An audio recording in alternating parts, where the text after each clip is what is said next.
Valerie Vartanian, and I work for the Nature Conservancy's Global Invasive Species team. And we work on a variety of invasive species issues for the Nature Conservancy and for our partners. My focus is on ornamental plants. And this came about, and I'll kind of get into how that came about, throughout this talk. And what I'd like to cover in this talk is a little bit about, some of the things that are happening with invasive plants, why we're focusing so much on ornamental plants, what some of the issues are with that, and what's happening kind of around the country in other regions, other types of programs, and so you'll get a sense for kind of who's doing what. So let me just move into this.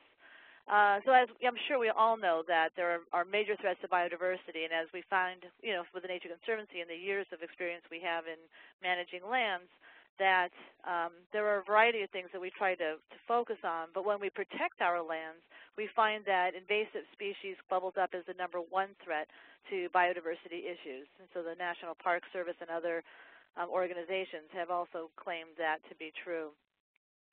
And I can hear all the fine work you're doing, battling invasive plants. And as you know, that a lot of times by the time we figure out that we have an invasion, it's usually a pretty widespread invasion. And so, initially, if we can prevent something from coming in, obviously that's the simplest thing to do. Well, maybe not the simplest thing to do, but it certainly is the most cost-effective thing to do.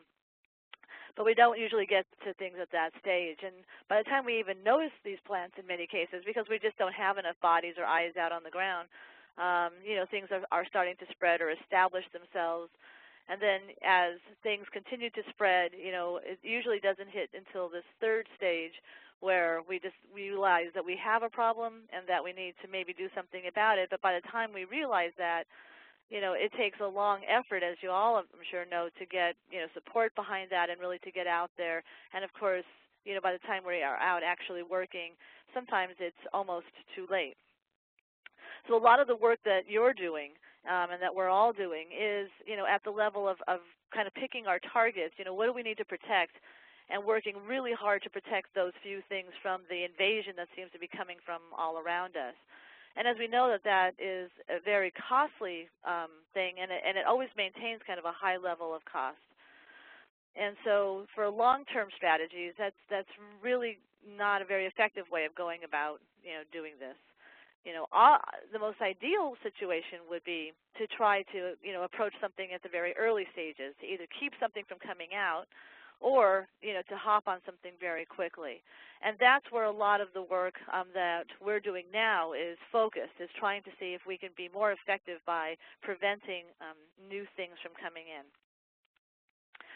So, again, we know how things move around. A lot of things come in accidentally. And we're working on those things as well, things that come through packaging materials. We have a lot of international work right now looking at trying to eliminate wooden crates, packing crates, wooden packing materials. And so there's certainly dialogue going along those lines and some policy work there too. But there's still intentional introductions, which is amazing to me still in this day and age. But we do introduce new plants, things that are not native, that to do what we think are good things, erosion control or maybe some new forage for pastures. And again, my focus for much of this is ornamental, and here's why.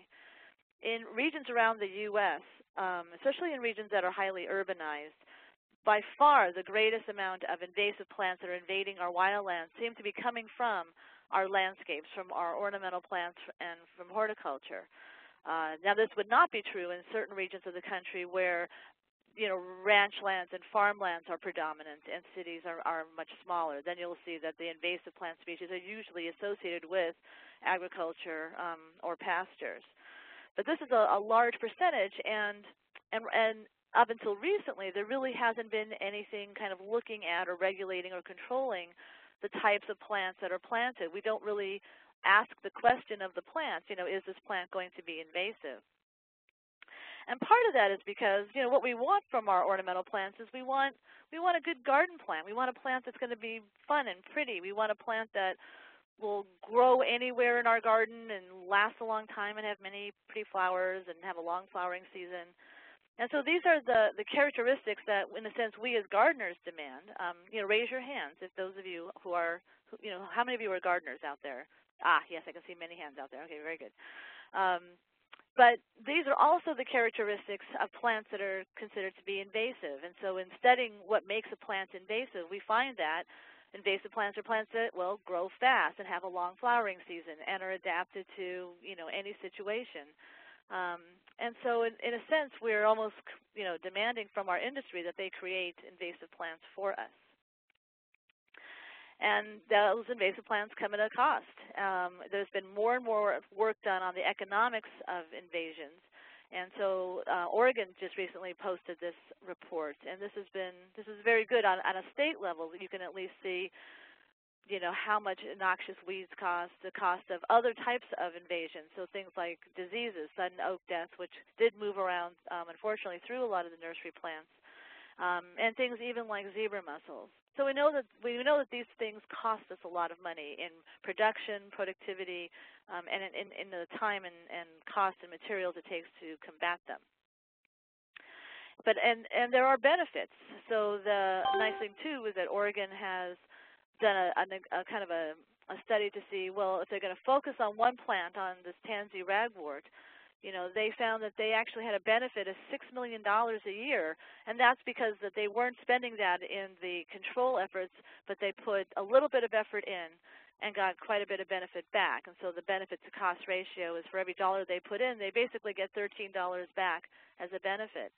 So these are real figures. And of course, if you are in the livestock industry, it's a huge loss of livestock because this is a toxic plant to livestock. So there are some very, real figures behind this, and some obvious benefits for being able to do some control work and trying to take care of the problem ahead of time. So to be able to, really effectively manage invasive species, we know that there needs to be a greater awareness. Not everybody really is still aware of that, especially in our local governments and even our national and federal governments. We need better coordination, which you guys seem to be doing very nicely. So this is very exciting to hear about what's going on in New York. But there's still a lot of regions that aren't coordinating, at a variety of levels. And of course, the public needs to be better educated. If the public is placing the demand on our industries for certain plants, then they need to know better too to ask the question, might this plant be invasive? So as all of these programs are moving forward, we're trying to work with the industry on a voluntary level, and that's where the concept for this program came up. The Missouri Botanical Garden, in cooperation with the Nature Conservancy and other partners, held a conference in 2001 at the Missouri Botanical Gardens. And they brought together these 5 working groups: government, nursery professionals, the gardening public. And they looked at what their roles and responsibilities were for, the introduction of invasive plants. And what this group did, there was a little over 100 people. Some came from different countries. They sat down and came up with these 6 basic principles. And basically, the principles are that we need to look at, national, priorities, but we also have to recognize local, issues. There needs to be a lot more research and education. There needs to be a lot more sharing of that research. And so based on these 6 principles, each of those groups kind of formed their own set of codes. So don't try to read all this, and this will be available to you later. But these are the codes of conduct for each of these industries. So the nursery industry and landscape industry, the government, and this is usually government, regulatory, and land management type agencies, botanic gardens, and of course even garden clubs. And I've gone to many garden clubs and have talked to them about their responsibility as gardeners for making sure that the plants in their gardens are safe. There have been other groups that have been interested in the codes of conduct. So in Florida, the Department of Transportation, we kind of looked at the government codes and some of the other codes and actually crafted their own specific set of codes that made sense for their industry. What I was telling this to Leslie earlier, when I met with them, the gentleman who organized the meeting for me to present the Codes of Conduct program brought every division head from the Department of Transportation, and one of the gentlemen walked in, shook my hand, and said, "I don't know why I'm here. I don't see any purpose for me to be here. I have nothing to do with invasive plants." And he sat down, and I thought, oh, there's that tough audience. Okay.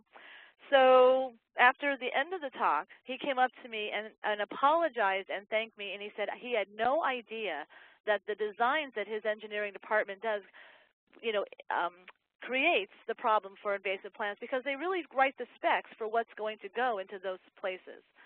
And the way they design these things also encourages plants to be removed and other plants to be brought in. So he was much more aware of the issue. So this was very, very good. I'm so glad that I got to talk to everybody, in that department, and it was good that they can all, see that their effects that they have on invasive plants.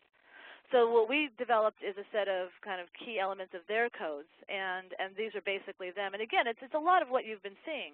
It's, again, consulting with regional experts. One of the biggest issues that, and I'm sure as you all know, as FDOT has, or as the Department of Transportation have, is that they usually only work on their own land, and they don't usually work off-site. And so, plants that they put on their grounds, of course, spread to, the next piece of land over, but then they won't work together with those private landowners. So that was one of the issues that FDOT had to get over, and they did. So they have set up some MOUs with some of their partners so that they're able to work on private lands. So I've taken codes of conduct, and I've kind of wandered around the country and talked to a variety of different regions. In each region, there are, in a sense, different issues, and it's been very interesting. So, for example, in Oregon, I talked to a lot of the nursery industry there and growers, and we looked at the list of invasive plants in Oregon and said, is there any way that we can look at these lists and maybe take some of the plants off of their list? And they said, no problem. See the invasive plant list? We won't sell any of those plants. And it's like, well, that was too easy. Okay, well, why is that so easy? And then as it turns out that most of the growers that are in Oregon don't sell to Oregon. They actually sell to you guys.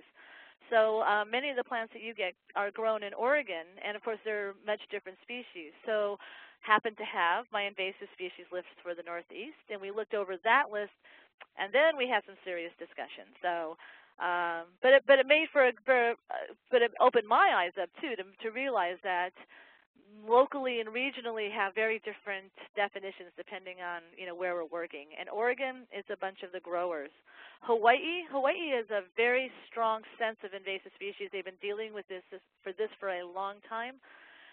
In fact, right now the Hawaiian Islands, I believe, are a little over 50% exotic. So if you were to go to their landscape, just to any part of the islands, 50% of the flora that you would look at is exotic flora. And in fact, most of the flora down in the lowland areas is almost entirely exotic, and you don't really get to the native plants until you get up into the mountaintops.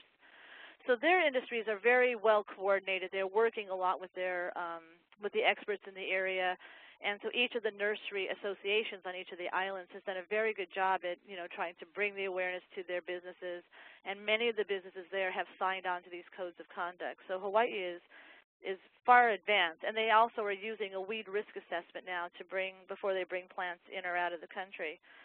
It's like a different country. It's the states. In the Midwest, where I'm nestled, I'm at the Missouri Botanical Garden. It's a very scattered industry, so it's hard to pull these industries together. They're few and far between. They're not very coordinated. And again, some of the issues here are more from rangelands than from horticulture, but still, we're working with a variety of the different professional organizations here to bring more awareness to their people. The Northeast has been very active, but not very coordinated. And so each state seems to be doing something very different. And so we're trying to work, hopefully, with more of a regional approach instead of a state-by-state approach. Florida has also been very far advanced, and mostly because they're tropical as well. A lot of plant industry in Florida, and of course a lot of invasive escapes in Florida. And so their groups have done a good job. As we've noticed, the Florida Department of Transportation has taken on, and their nursery association has adopted the state or the invasive species list that was developed using a weed risk assessment. They've accepted that as the list that they will go by, and so they are working to remove plants from trade from that list. And California is working at a statewide level through a program called CalHIP, California Horticultural Invasive Prevention. It used to be called, they had another terrible acronym. I think it was like Cal Prevention for Invasive Plants, something. So it was like Cal PP, which was not a good acronym. But I'm going to talk a little bit about some of the specific programs that are happening, in these regions. The Nature Conservancy, too, has looked at, how can we be more effective as well using these codes of conduct. So we're trying to build kind of a network of participating businesses and regions that are participating, and using the codes of conduct as kind of a starting ground, kind of a way to frame the issues with invasive plants. And so we're hoping that if we can continue to build this program throughout the country at various levels, going to large businesses and small businesses and different types of groups that do introductions, then we're hoping that, again, we can kind of continue to build this awareness. And so this is actually just a partial list of the endorsement. Oh, and who is that that's popping out at me? Look, it's New York State Nursery and Landscape Association. They were on one of the original groups of endorsers that I believe attended the early 2001 meeting here in St. Louis. But as you can see, there's a variety of things. There are botanical gardens. There's many nursery and landscape associations that have endorsed the codes, but now we would really like to see more individual businesses implementing the codes. And one of them, and I'm going to highlight one here, is Meijer. Meijer is kind of a big chain store. It's kind of like a Walmart or a large department store. It's centered kind of north here, and it's in several of the states around Michigan. It's centered in Michigan, and then there were stores in northern Illinois and Indiana and Ohio, and they have adopted these codes of conduct and have been working with their local experts to kind of pick out what are the plants that they're selling that are considered to be invasive in this region. So they've been slowly kind of removing those plants from them shelves and offering some new alternative plants. And other programs that are happening around the country are programs like Plantwise, and that's one of the examples from California, where their industry has adopted these 4 rules basically. So this is kind of their statewide set of codes. And they work to phase out invasive plants, promote non-invasive alternatives. And that's kind of the strong message that goes through most of these programs. In Florida, they've taken it almost a step further, and they have a certification program where nurseries can be certified as a Green Thumb nursery, which means they follow these basic principles. Certification is something I'll talk a little bit about later, and that is something that I'm working on, too, to see if we can create kind of a national certification program for businesses that are participating in the codes of conduct so that they can get recognition for doing that. Another area, Plantwise, I don't know if any of you are familiar with this, but this is a program through the National Park Service, and I've kind of worked to integrate the codes of conduct into the Plantwise program. And what Plantwise is a way for the national parks to outreach to their park neighbors, because as the parks realize that a lot of the plants that are invading the national parks are coming from their neighbors' yards. And so if they can educate those people, then they can lower that risk of invasion, or at least lessen the risk of invasion.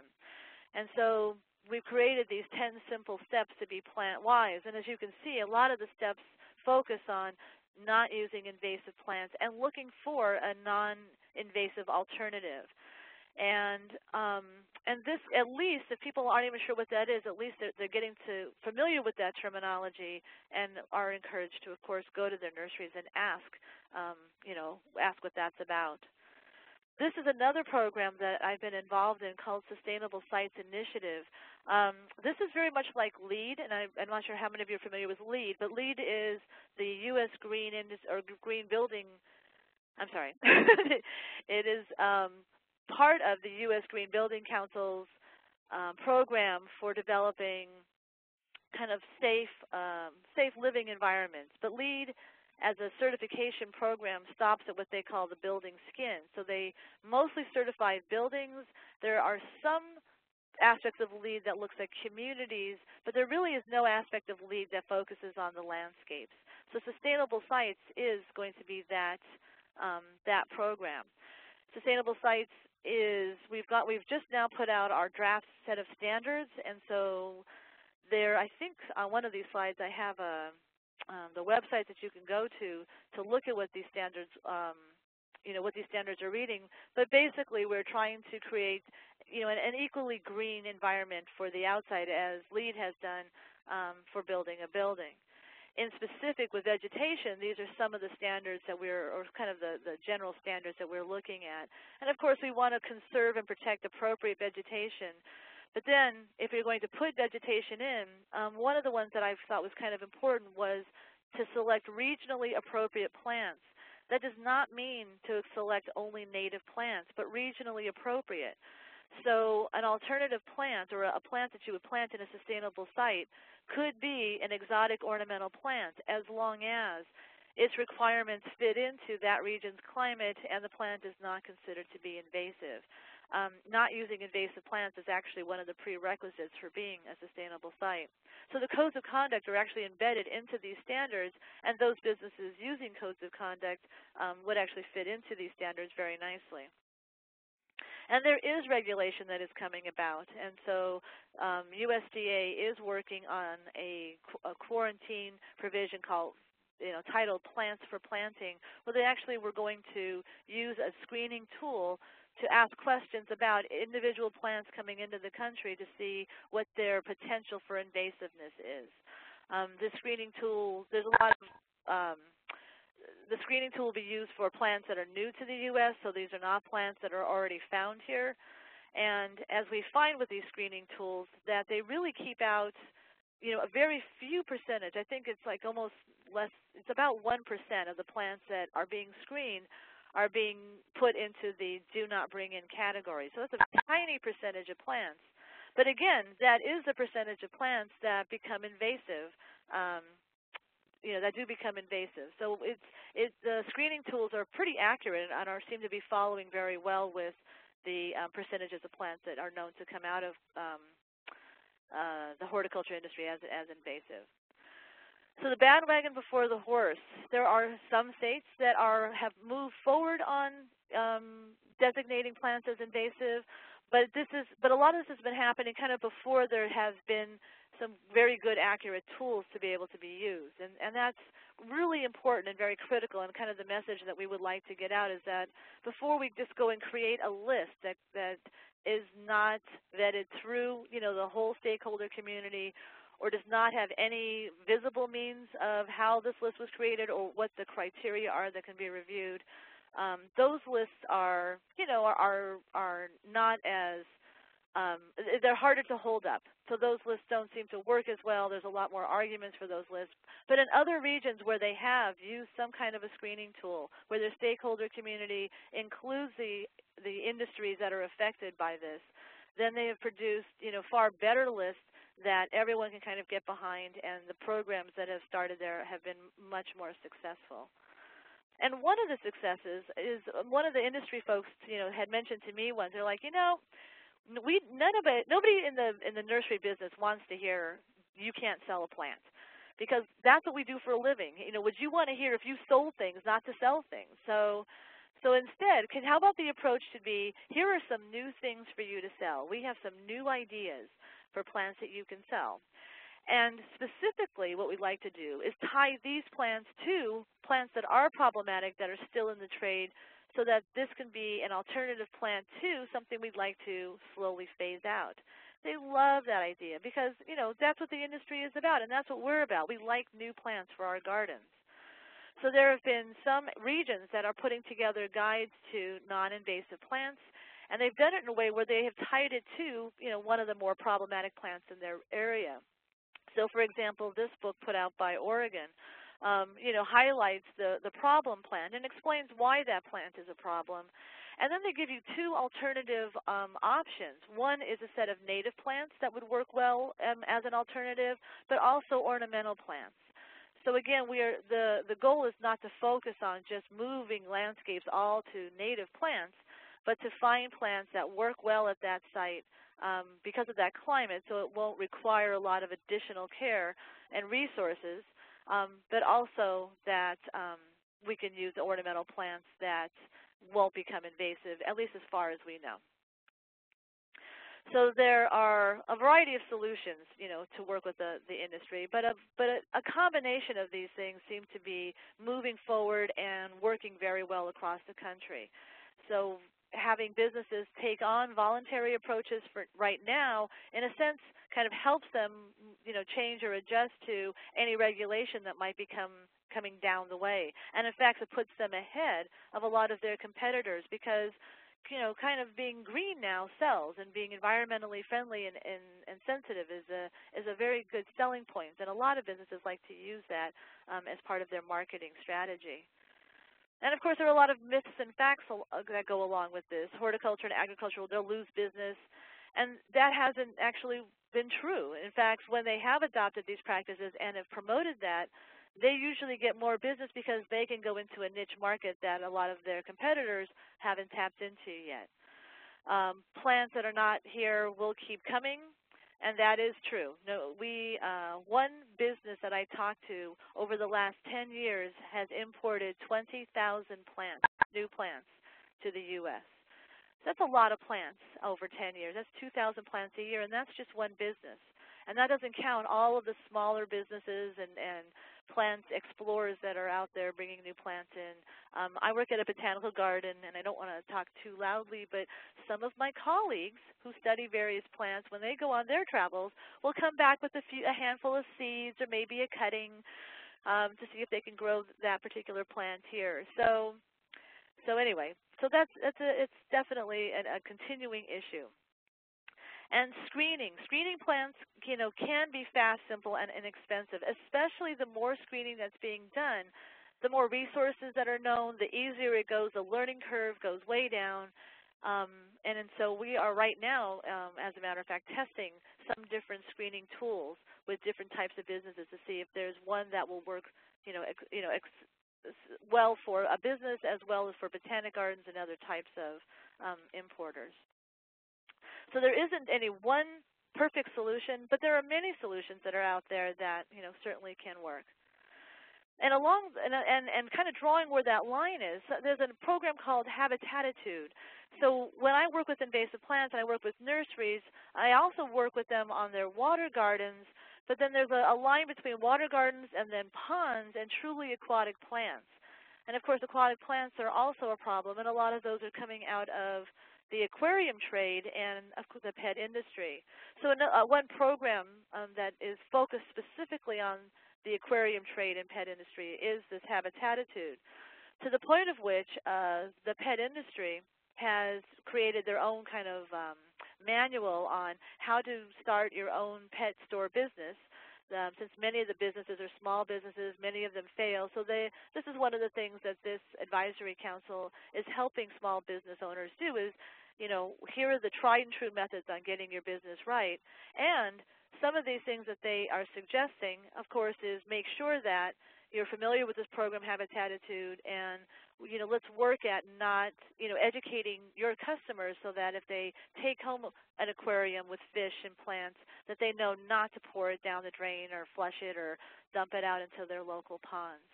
So this has been working through the pet trade very nicely. So the Habitatitude has really gotten the message out to pet store owners, which again is their industry, and we're working again with the nursery industry to try to keep plants along those lines. So doing the codes, there are many ways you can take these codes of conduct. They're on a website, which again hopefully I did put that into the next slide here.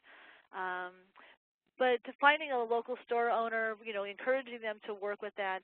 A lot of different businesses do this. In Florida, it wasn't the nursery businesses that were really the major movers and shakers, but it's things like Disney Corporation, the resort industry, golf courses. There are a lot of other influencers that put exotic or ornamental plants kind of out there, as an introduction.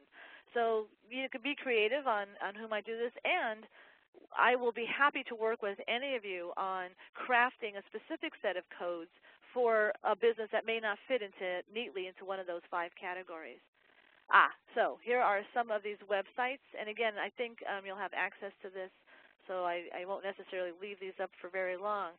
But there are some very good alternative websites. And Cornell, I love Cornell. They did a great job with the ground covers They have a nice variety of ground covers that are not considered to be invasive, but still do the job that a ground cover needs to do. And the horticulture industry has really taken to that website, and I always kind of face them in that direction. And then just to get information on what is invasive, there's a variety of sites, and of course I'm sure many of you are familiar with this. But the USDA plants database has a pretty complete list of plants that, if you're curious if it's invasive someplace in the U.S., you can at least use that as a starting place, and then that will kind of guide you. And the National Park Service also has a really good list of plants that invade national parks, and so so it doesn't really give you the complete list, but it's certainly all the plants that they are dealing with. And so that's it. That's how these programs work. We've, like I said, worked with a variety of people around the country to try to clean up and get rid of, all of our invasives, and doing it in a way that makes sense for business, because we're really here to make sure that businesses can be successful.